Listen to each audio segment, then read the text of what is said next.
Ladies and gentlemen, boys and girls, and the to be's of tomorrow, welcome to another episode, the discourses on interviews. You must be wondering how you do self profiling out of the fold of interviews. Out of the fold of interviews. How do you how do I do self profiling outside the fold of interviews? It's a brilliant question. There are questions which create issues from nowhere. They're problems. They're problems which help her redesign our objectives.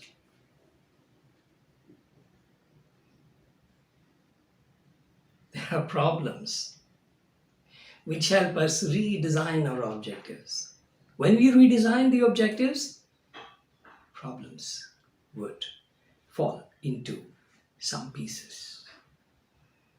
They're no more cohesive within themselves. They fall into some pieces. If you prioritize your objectives, you will create some pieces out of it, and they would be far more manageable. You want to break the enemy flag, isn't it? Come individually. I'll tackle the ball. I'm sorry. Come individually. I'll take the ball. When they come in group, they don't tackle the ball. They tackle your feet, your toe, your ankle, your shin.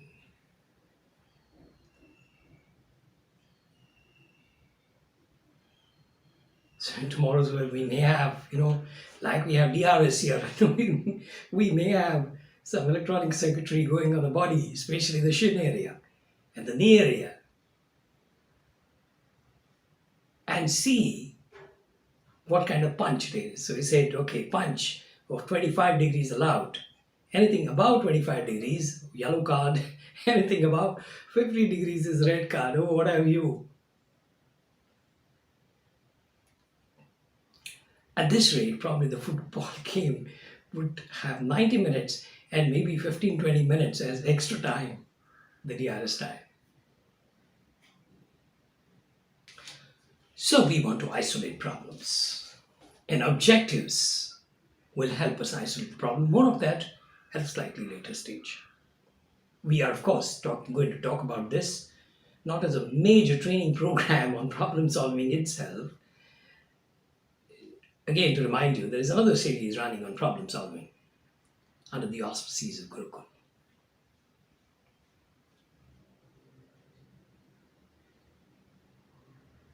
Here, in the parlance of interviews, problem solving during the interviews, we are still on the right track if you look at breaking the problems and using objectives, setting up different objectives to solve a problem. So, the question that came up was, in the non-interview situation, how does one still profile oneself? And I was excited by the fact that a new subject is coming up. And here it is. The questioner has created a poser for me. He's created a poser for me. What is an interview? What is an interview? So, we are stunned with the result of the question that there are formal and informal interviews. I'm mighty pleased about that provision. Mighty pleased. That means I'm not playing a game when the first ball is delivered to me. I'm playing the game even in sleep. I'm playing the game in the nets. As I walk with the bat in my hand and I swing my arms, I'm trying to feel the bat much more softer in my hands. I'm trying to find out how to generate the momentum to play a shot.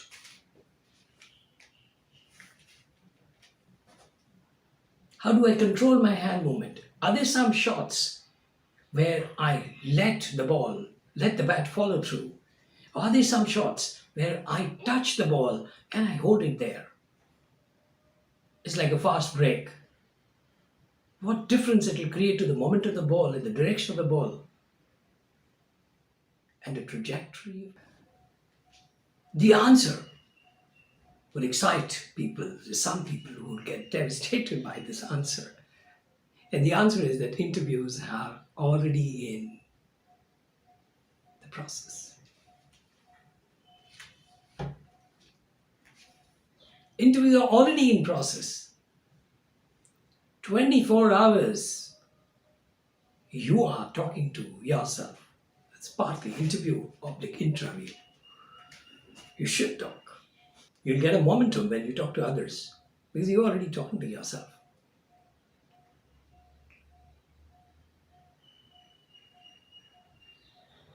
Suppose you have a free kick.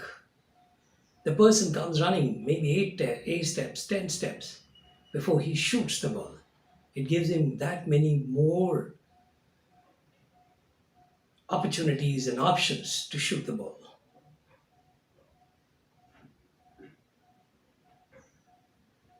Which curve? The vertical curve? The horizontal curve? Which angle? Which part of the net?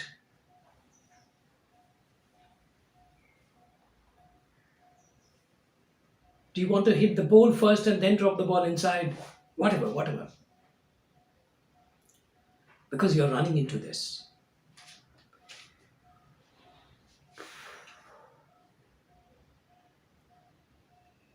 You're already communicating with yourself, and that is the reason why you communicate so easily with others. There is a momentum that you already have.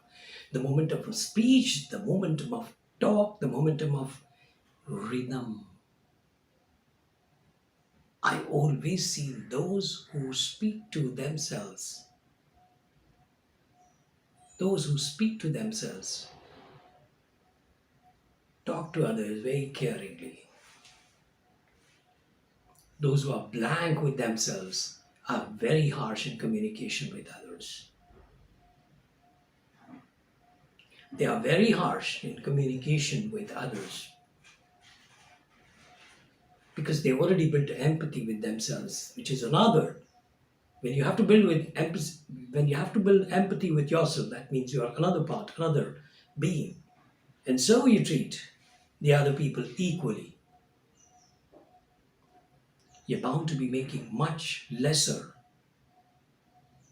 a loss if you look at it from that angle when you are in communication with yourself. So, interviews, formal is one bracket. Formal is one bracket. Informal is another bracket. But they count equally.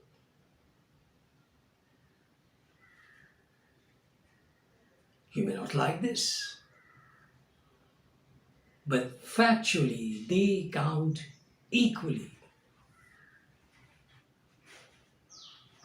And I reckon how you do in the informal phase of the interviews will have a direct reflection on how you do in the formal part of the interviews.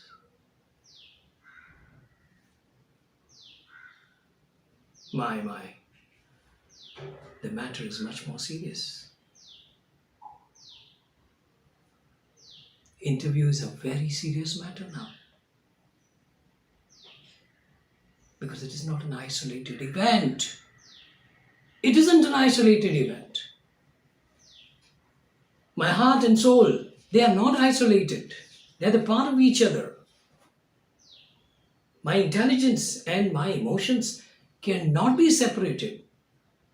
Those who are those who have an emotion about something, a positive emotion about something, will always create intelligence so as to help you reach that emotion through to its destined orbit.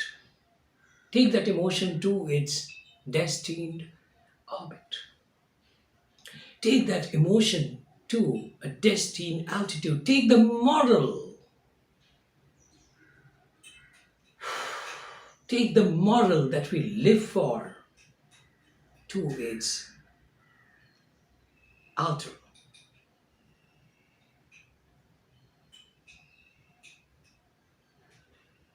Emotion does not come, cannot be isolated from intelligence. Somewhere you say you want to maximize a thing.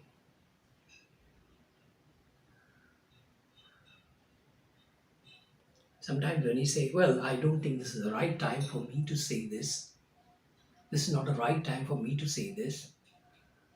When the right time comes, indeed if it comes, the right time comes, you may have the entire cosmic with you.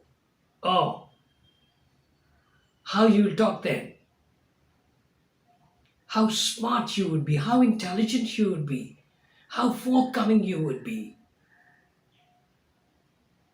You will then belong to all the three times. All the three times, the past, the present, and the future.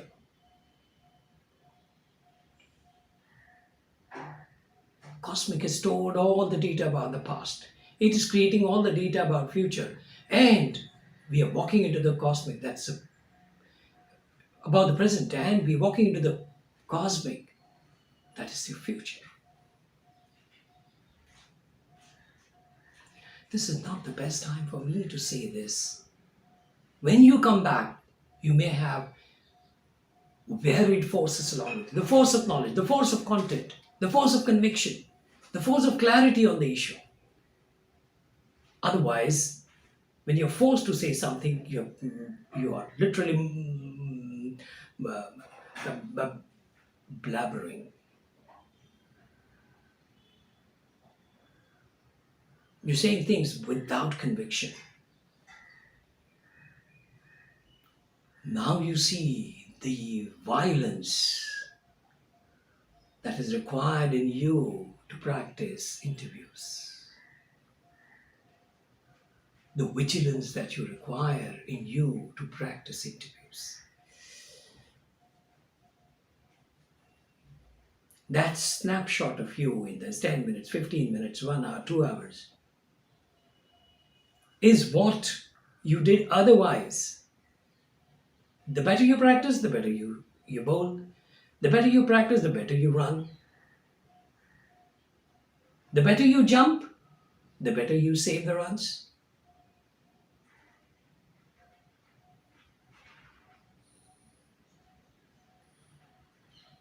The better you craft, better you slice. You're shot between the two fielders.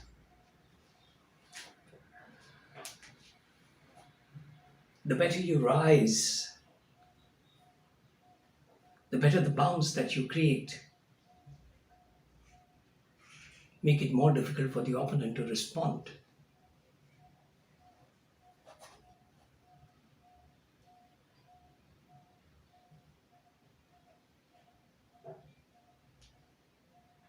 So these compartments are not actually compartments. There is a complete channel. There's a complete channel. Does it save you from a lot of troubles of having to just prepare for this? But does it burden you with having to be alert all the time? Which school of thought? The fact is given, there is a continuity. There is no compartment. There is a continuity. Good continuity is also a promise. Look, continuity is also a promise. It's a promise. The promise that alarms me also that we should continue more and more dialoguing on this issue. That's why this is not a training program. This is a discourse. So may I sign off as far as this episode is concerned and wish to see you earliest for the next one. Till such time, ladies and gentlemen, boys and girls, to bees of tomorrow, wishing you all the best. Goodbye. Good night.